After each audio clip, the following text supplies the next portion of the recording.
Olá, professores e alunos, sejam bem-vindos. Eu sou o professor Paulo Torres e vamos para uma aula maravilhosa. Vamos ver o que nós teremos hoje. Aula 10, objetos de conhecimento, uso racional dos recursos ambientais, detalhamento, agricultura familiar, produtos orgânicos. Então vamos à nossa aula.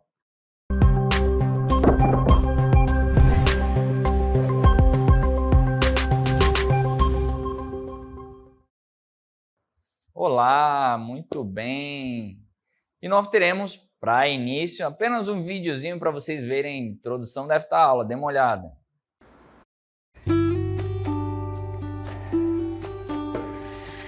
Eita, que calor! Olá, professores e alunos! Hoje a gente vai estar falando sobre agricultura familiar. Será que, como funciona? É só juntar a família, ir ali no quintalzinho, plantar umas coisas? Rapaz, não é isso não. Preste atenção na aula que eu vou estar falando sobre isso, explicando também se pode usar agrotóxicos, se os produtos que a gente faz ali no quintal vai poder ser vendido e quanto de terreno a gente pode utilizar. Então, preste atenção e vamos para a aula. Olha aí que show de bola! Esse dia estava quente, hein? E hoje nós vamos falar sobre agricultura familiar. Então vamos entender um pouco mais sobre o que é isso. Dê uma olhada. Agricultura familiar é uma modalidade de produção agrícola definida como aquela em que a maior parte da mão de obra é empregada nas atividades rurais e o gerenciamento do estabelecimento rural são caracterizados ou feitos por pessoas pertencentes ao mesmo grupo ou família, tá? Um grupo familiar, né? Então, por isso que é dito agricultura familiar, mas a gente tem que entender realmente como é que funciona isso, como é que foi feita essa divisão ao longo da história. Como é que chegamos no que nós temos hoje? Para entender o hoje, nós precisamos dar uma olhada no passado, e é por isso eu convidei aí um professor amigo meu, Artemison, para falar sobre isso. Dê uma olhada. Olá, eu sou o professor Artemison Montanho, do componente de História. E nós vamos conversar um pouco aqui, claro que de modo bem rápido, a respeito dos ciclos de gestão fundiária no Brasil. Tá? Então, em primeiro momento, com o processo de colonização do Brasil, de 1530 até 1822, que é o chamado período colonial, o primeiro sistema de gestão fundiária vai estar atrelado à questão das capitanias hereditárias, onde a coroa portuguesa atribuiu a alguns senhores que, em sua maioria não, todos eram de fato ricos e que poderiam custear o processo de colonização das terras. No entanto, muitos deles não vieram para o Brasil para fazer esse processo. Mas o importante disso tudo é que, nesse momento, eles tinham um atributo legal que eram as chamadas sesmarias, de como essas terras eram organizadas, eles poderiam, ceder essas terras através dessas marias para que elas fossem cultivadas, tá? E se produzisse, de fato, algo que rendesse para a economia brasileira naquele momento o seu processo de desenvolvimento.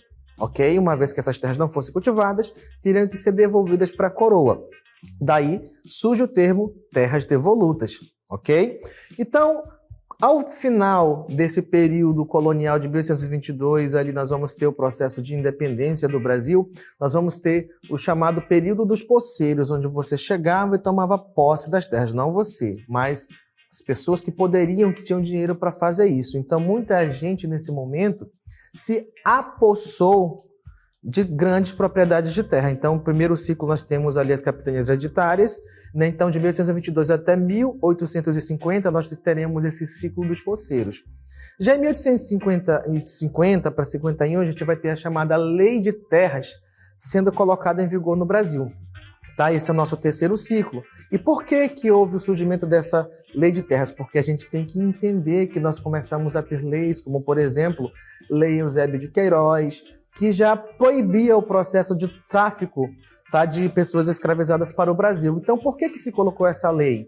A lei de terras de 1850? Porque uma vez que nós tínhamos essas leis anti-escravistas, essas leis abolicionistas sendo colocadas em vigor, então se pensou, daqui a pouco nós não teremos mais escravos, teremos pessoas livres, mas é preciso frear para que essas pessoas, uma vez que saiam do processo de escravidão, também não tenham acesso à terra.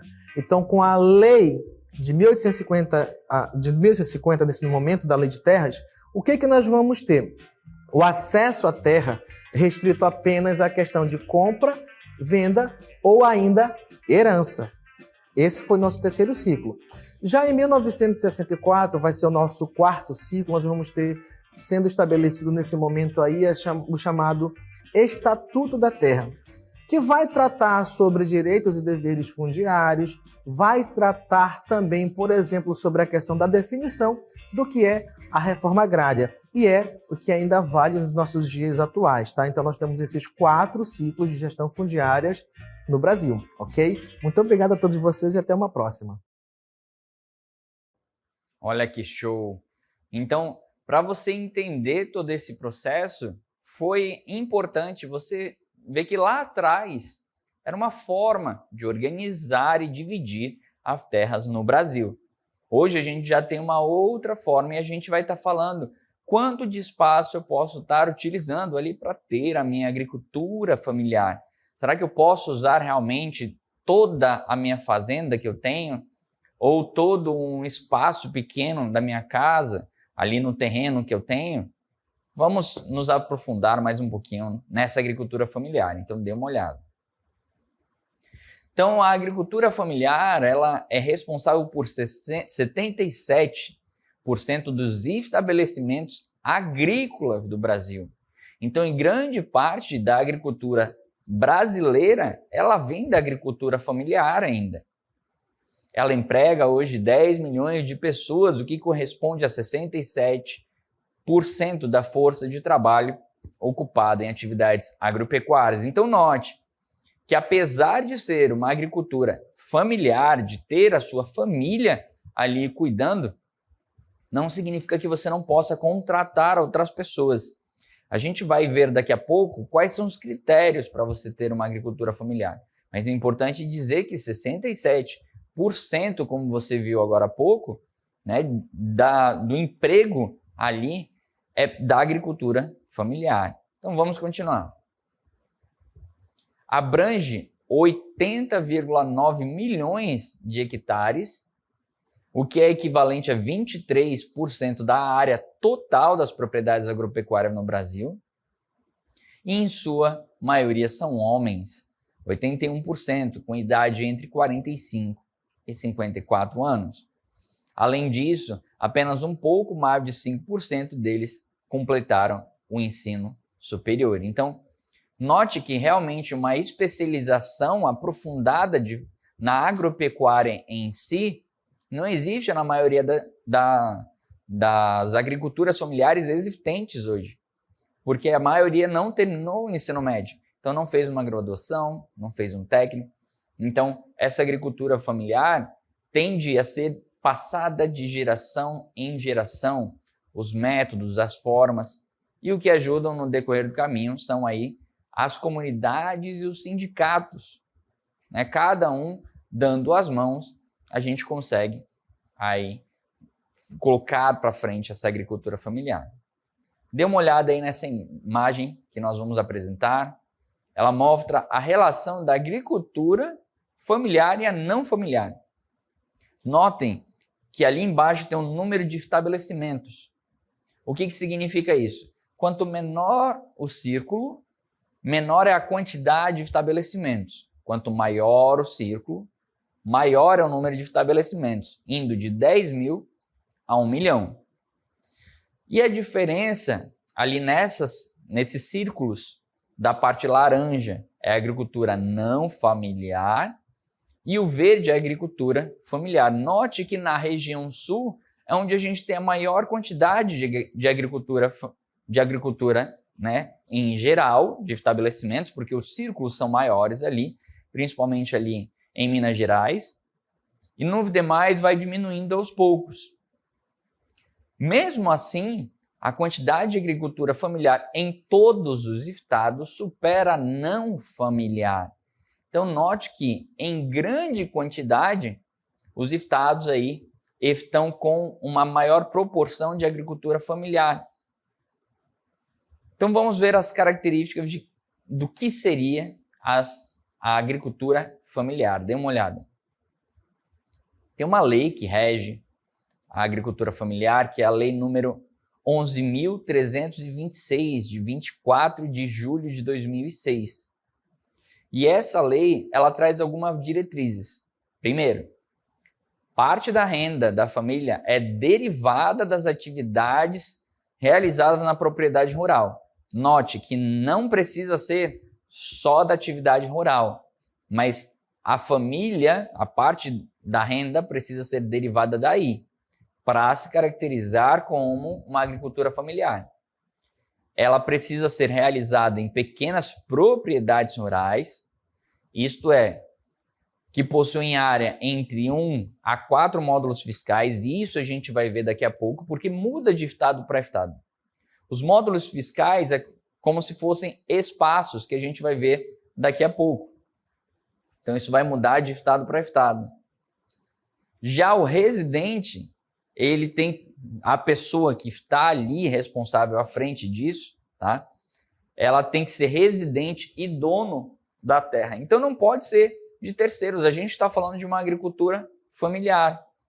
Então a pessoa responsável precisa residir ali e ser o dono da terra, senão não vai se caracterizar aí como uma agricultura familiar. Ah, professor, mas e o resto da minha família? Pode residir fora? É importante isso, porque note, parte da renda da família é derivada das atividades realizadas na propriedade rural. Então, parte da renda da família. Aqui na lei está falando apenas o dono da terra, tá? Então é importante dizer que o resto da família pode ir para outros lugares e trabalhar, tá? Mas precisa ali estar o dono da terra presente, morando.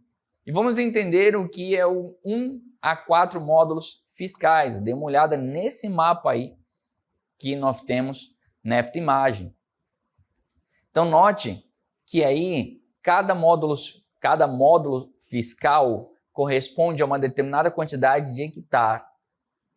Então você consegue ver que para o sul nós temos aí um módulo fiscal igual a 5 a 20 hectares. E à medida que nós vamos subindo, nós temos uma maior quantidade de hectares. Importante dizer que o estado do Amazonas, 80% dessa área, ela é contada como unidade de conservação. Mesmo a gente tendo uma quantidade muito grande aí de hectares. E apenas 20% dela é considerada realmente plantio. Então note que o estado do Amazonas tem uma grande quantidade de hectares aí para você fazer o seu plantio e ser caracterizado ali como uma agricultura familiar. Linkando este mapa com o anterior, mesmo assim, apesar de nós termos uma grande quantidade, a quantidade de estabelecimentos que fazem agricultura familiar ainda é pouca comparada ao sul, né? Claro, em relação à quantidade de espaço, isso fica evidente se você correlacionar. Quando eu tenho muito espaço, eu tenho poucos estabelecimentos distribuídos. Quando eu tenho pouco espaço, eu tenho vários estabelecimentos distribuídos. Então, ligando um com o outro, você consegue entender que os dois conversam entre si. Mas vamos dizer que você decida neste momento: professor, eu quero ter uma agricultura familiar. Eu tenho um parente, eu tenho um vizinho que vai me ensinar isso, ou até você mesmo aí está se preparando, está se formando, está fazendo um técnico que precisa fazer isso. Mas era importante ter aí alguém para estar te ajudando. E exatamente por isso que nós temos programas que podem lhe ajudar. E um deles é aí o PRONAF. Dê uma olhada. O PRONAF, ele é um programa nacional de fortalecimento da agricultura familiar. Então, note que aqui o objetivo é ajudar cada pessoa que está fazendo agricultura familiar a se desenvolver. Então, aqui o programa busca desenvolver o meio rural, melhorando a produção, gerando empregos e aumentando a renda dos agricultores familiares. Ele apoia as suas atividades, oferece crédito adequado e visa melhorar a qualidade de vida. Note aí na imagem que a gente tem algumas informações. Aqui no caso, o Pronaf está trazendo o Banco Safra para ajudar. E em 2022 até 2023 foram 1.446.309 contratos. Olha a quantidade de investimento que nós tivemos aí na agricultura familiar. E pela quantidade você consegue entender que esses contratos estão espalhados pelo Brasil todo. São muitos agricultores que precisam desse valor. Então, o valor foi investido de 53,20 bilhões de 2022 até 2023. Já em 2023 a 2024, a gente teve aí um acréscimo que foi para 1.680.900 contratos. Teve um investimento aí de 59,63 bilhões. Então, note, caso você queira estar aí entrando para a agricultura familiar e trabalhando isso na sua residência, você pode procurar o Pronaf para fazer aí um investimento na sua região, na sua casa, no seu sítio, para que você comece a desenvolver. Mas é importante dizer que a agricultura familiar ela tende a priorizar produtos mais orgânicos. E a gente precisa conversar e entender o que são esses alimentos orgânicos. Dê uma olhada. O alimento orgânico ele é produzido sem o uso de agrotóxicos, fertilizantes químicos, transgênicos ou radiações ionizantes. E aqui note o seguinte, existem vários produtos que fazem com que seja o que você estiver cultivando, seja cultivado de maneira mais rápida, a gente consiga fazer com que pragas não venham a atacar. É por isso que a gente utiliza agrotóxicos. Só que aqui para fazer alimentos orgânicos, a gente não utiliza esse agrotóxico. Então, é bem específico para você poder cada vez mais estar cultivando esses alimentos. Da mesma forma, quando a gente fala ali fertilizantes químicos, radiações ionizantes, que fazem com que, por exemplo, o alimento dure mais tempo, não apodreça tão rápido, não seja consumido de forma muito rápida. Então aqui radiações ionizantes, a gente está falando de radiações alfa, beta, gama, dependendo do que você vai estar utilizando. Então é importante dizer que para ele ser orgânico, ele precisa passar por um trato e um deles é não fazer o uso de agrotóxicos. Mas existem outras características, vamos dar uma olhada. A produção deve respeitar o meio ambiente e a saúde dos trabalhadores. Então note que tudo que você for utilizar não pode estar afetando o meio ambiente. Então vamos dizer que você para produzir fazer um cultivo de determinado, vamos dizer, verdura, né, ou frutas ali, você vai ter que danificar o meio ambiente ali na sua comunidade. Já não vai ser cotado como um alimento orgânico. Tudo que você for fazer tem que ser de maneira sustentável. E as pessoas que estão trabalhando ali, novamente, se você usar agrotóxicos, ela precisa ter um equipamento de proteção individual, que é o EPI. Nesse caso, você não vai estar utilizando, então você vai estar cuidando da saúde dos seus trabalhadores. Então note que está tudo interligado ali. Você precisa pensar para fazer uma agricultura familiar de forma sustentável, para cuidar do meio ambiente ao mesmo tempo que está plantando, porque a gente tem ciclos. E à medida que esses ciclos vão passando, como é que você vai se preparar para o próximo ciclo sem ali está danificando o meio ambiente. Por exemplo, alguns ciclos de cultivo, eles acabam queimando toda a folhagem ali superior para que essa parte que queimou, ela venha ali cuidar daquele solo, né? Alguns precisam fazer uma calagem, tratar com produtos químicos. Então essas coisas a gente não poderia fazer, porque primeiro ia utilizar produtos químicos e segundo ia danificar o solo. Então cuidado, para você ter uma agricultura familiar e ter produtos com selo orgânico que a gente já vai falar, precisa ter uma atenção especial, que é por último aí o que a gente acabou de falar, a certificação, que é obrigatória para comercialização. Isso é um selo. Para você poder ter esse selo, você precisa passar por parâmetros. Nós vamos entender mais um pouquinho o que seria esse selo. Mas dê uma olhada quais são os benefícios. Quais são os benefícios de ter produtos orgânicos? Primeiro, menor impacto ambiental e preservação da biodiversidade.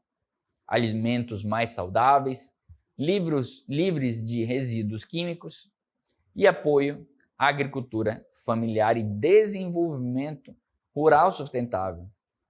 Por exemplo, vocês aí na comunidade podem, com os produtos orgânicos, levar aos sindicatos, e esses sindicatos têm pontos estratégicos na cidade. Por exemplo, em Manaus, nós temos ali no Shopping Ponta Negra uma feira só para isso, né? Onde nós temos produtos orgânicos que são trazidos de vários sítios, de várias localidades. Também vários condomínios, existe também essa parceria. Por exemplo, ali próximo do Shopping Ponta Negra, ao lado tem um condomínio chamado Riverside. O Riverside, todas as terças, tem ali algumas comunidades que vão vender em conjunto, que eles também vendem ali no Shopping Ponta Negra na quarta-feira. Em várias regiões de Manaus existe esse incentivo, mas para isso as comunidades precisam estar juntas para que possam distribuir esses alimentos ao redor, seja da cidade, onde você está na comunidade, ou seja, na capital. Mas vamos continuar.